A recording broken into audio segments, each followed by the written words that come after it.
बेटी बचाओ बेटी पढ़ाओ का बजट घटा दिया गया, जिससे साफ है कि ये सिर्फ नारेबाजी थी और कुछ नहीं। पिछले 25 साल में से 15 साल बीजेपी और एनडीए इख्तिदार पर है और यही बुनियादी वजह है कि आज एक ग्रेजुएट बेरोजगार है, किसान खुदकुशी कर रहे हैं। वो नौजवान जो बेरोजगारी का सामना कर रहे हैं और वो औरतें जो निजामती रुकावटों से जूझ रही हैं और वो गरीब जो महंगाई के बोझ के तले दबे हुए हैं। ये सरकार अक़लियतों को और खास तौर से मुसलमानों को मुकम्मल नजरअंदाज कर दी गई है। सब वजीर आजम ने हालिया अवाम को, जनता को मशवरा दिया कि खाने के तेल में कमी करने से जिस्म का वजन कम होता है। दवाइयों की कीमतें बढ़ती जा रही हैं मगर गरीबों के लिए कोई राहत नहीं है और मदरसा एजुकेशन के बजट में 57% की कटौती कर दी गई है।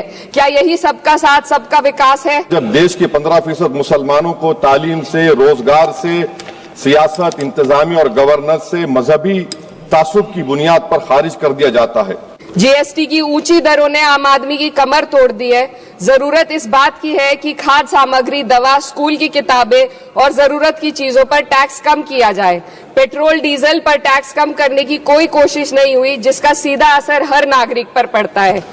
आर्टिकल 41 कहता है कि सरकार को ये कोशिश करनी चाहिए कि वो अपनी इकोनॉमिक हालात और रिसोर्सेज के हिसाब से लोगों को रोजगार दे। इस बजट ने बेरोजगारी दूर करने की दिशा में कोई ठोस उपाय नहीं दिया है। नई नौकरियों की बात तो छोड़िए, जो पहले से थी वो भी खत्म होती जा रही हैं।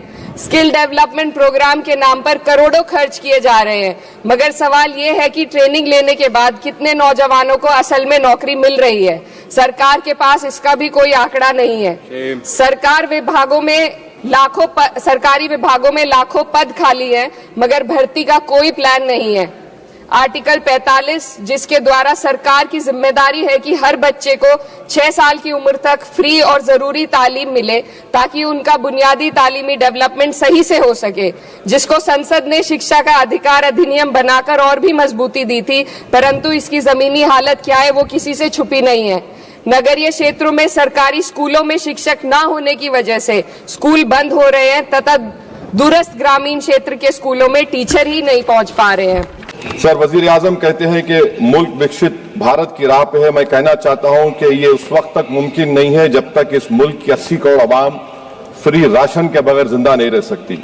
विकसित भारत उस वक्त तक मुमकिन नहीं है सर जब हमारे देश की लड़कियां न्यूट्रिशन और तालीमी मौके उनको बच्चों की तरह नहीं मिल जाते। सबसे ज्यादा नुकसान मुसलमान, दलित और आदिवासी को है क्योंकि इनमें सबसे ज्यादा गरीब हैं।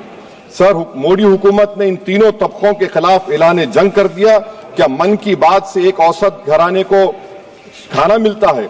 और तेलंगाना से मैं आता हूं, तेलंगाना की अवाम ने 8 MP बीजेपी को दिए। एक प्रोजेक्ट आप नेशनल प्रोजेक्ट नहीं कर सकते। पालमारू इरिगेशन प्रोजेक्ट को नेशनल प्रोजेक्ट नहीं बनाते, गोदावरी के पानी को लाने का प्रोजेक्ट आप नहीं देते, मेट्रो को नहीं देते, एक स्टील बायारा। मेरे 8 MP आपके जीत के गए।